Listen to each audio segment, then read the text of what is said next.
let's take a balanced look at both the successes and failures of this transformative era, while continuing to explore how and why it ultimately fell apart. We'll start with the successes. First, there was political and civil rights for freedmen. One of the most significant achievements of Reconstruction was the granting of political and civil rights to African Americans. The 13th Amendment abolished slavery. The 14th Amendment guaranteed citizenship and equal protection under the law. And the 15th Amendment gave black men the right to vote. For the first time, African Americans were able to participate in politics, vote, and even hold public office. Second of all were Reconstruction governments. Under Republican-led Reconstruction governments, many Southern states saw remarkable advances. New state constitutions were written that expanded voting rights, established public schools, and worked towards racial equality. For a time, African Americans had a voice in shaping state and local governments, and public institutions like schools were open to black citizens for the first time. In fact, the South saw some economic growth during this period, with infrastructure projects like railroads and schools being built. The third success involved the Freedmen's Bureau. The Freedmen's Bureau provided critical services to newly freed African Americans, offering food, housing, medical aid, legal assistance, and schooling. The Bureau also helped reunite families that had been separated under slavery, and many African Americans gained access to education for the very first time. Fourth were the social and economic advances. Although the economy was fragile, some African Americans managed to establish themselves as small farmers, artisans, and business owners. Mutual aid societies and black churches became important centers of community life, and these institutions provided critical support and leadership for black communities. But despite these early gains, the cracks in Reconstruction were growing larger. So let's look at the failures. First involved the economic hardship and corruption. Despite initial efforts, economic growth was not sustained. Northern Republicans had hoped that an infusion of Northern and foreign investment would rebuild the South. However, after the Panic of 1873 and the worldwide depression that followed, the Southern economy fell into a deep recession. Northern investors, wary of risk after the Confederate bond defaults, hesitated to pour capital into the South. State governments struggling to pay for public projects like schools and railroads amassed crippling debt. Corruption also plagued Reconstruction governments. Scandals like the Credit Mobilier scandal, where powerful members of Congress accepted bribes in exchange for government contracts, and the Whiskey Ring scandal, where federal agents defrauded the government out of millions in liquor taxes, rocked the Grant administration. Corruption drained resources, undermined public trust, and made it difficult for Reconstruction governments to maintain legitimacy. Second of all, let's look at white Southern resistance and violence. Perhaps the most destructive force against Reconstruction was white Southern resistance.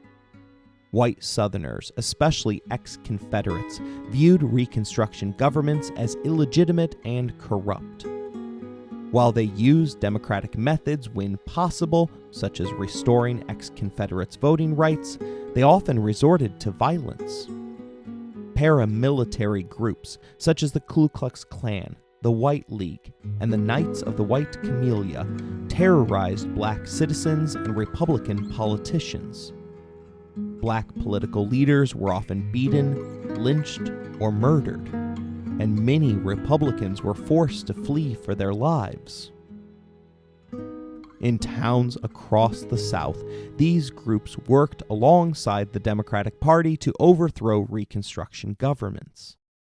White supremacist groups burned down freedmen's schools, attacked Republican gatherings, and murdered their opponents with little fear of retribution.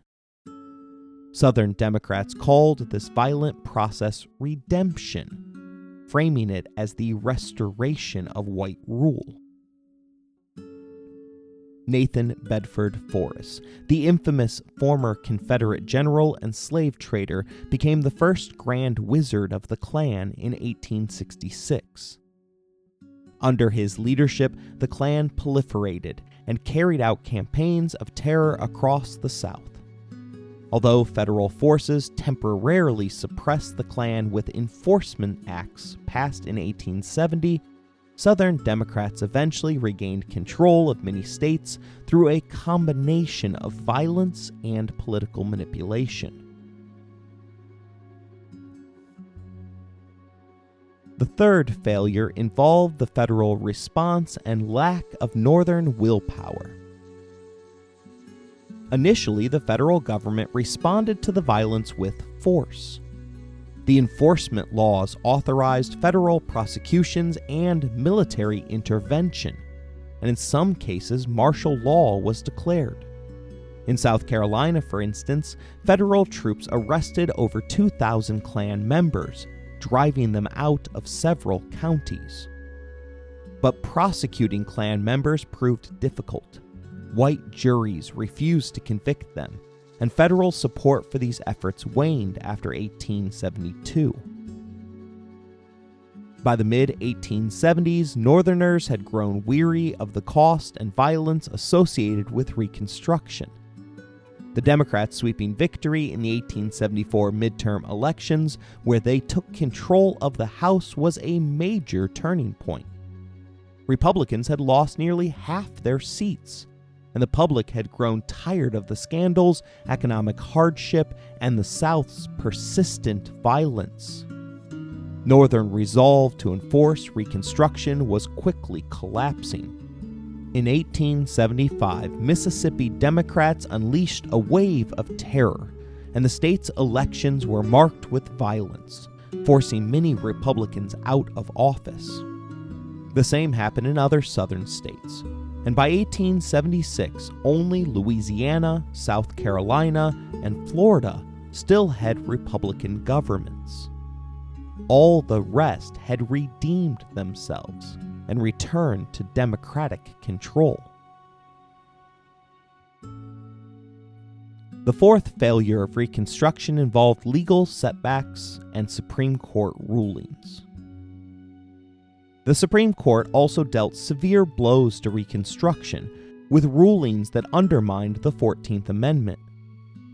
In the Slaughterhouse Cases of 1873, the court narrowed the scope of federal protections for individual rights, effectively weakening the 14th Amendment.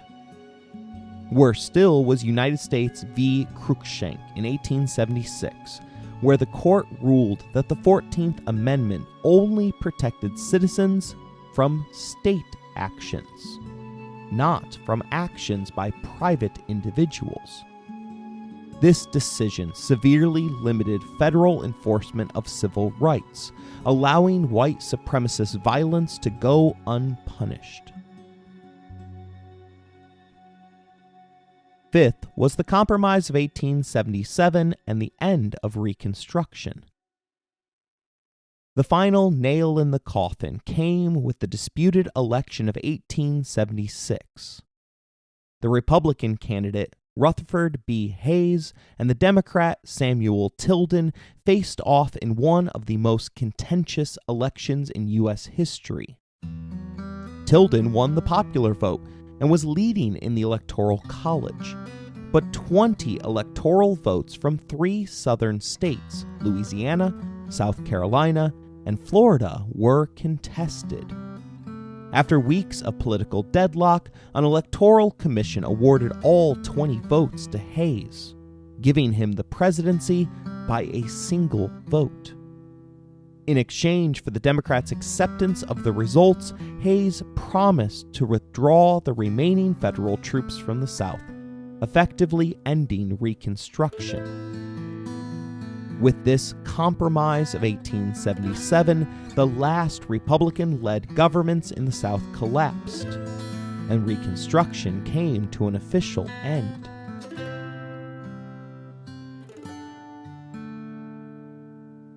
Despite its failures, Reconstruction did leave behind a complex and lasting legacy. African Americans were no longer enslaved, and they retained certain legal rights, such as the right to marry, to travel, and to worship freely. Black businesses and communities continued to grow despite the challenges put forth.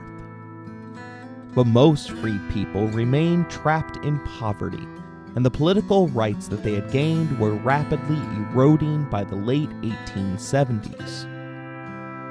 W.E.B. Du Bois famously wrote that Reconstruction had been a tragic failure, not because it was ill-conceived, but because the nation lacked the will to see it through. Du Bois argued that had the United States fully committed to Reconstruction, we might be living in a very different world today. In the subsequent years that followed, Jim Crow laws would institutionalize racial segregation and oppression, and white Southerners would celebrate their lost cause, rewriting the memory of the Civil War and Reconstruction in a way that glorified the Confederacy and justified white supremacy. The coming era, known in the history books as the Jim Crow era, would last from the 1880s all the way until the 1960s, when the civil rights movement rose up to demand the equality that they had been promised in the Declaration of Independence, as well as the Civil Rights Act of 1866.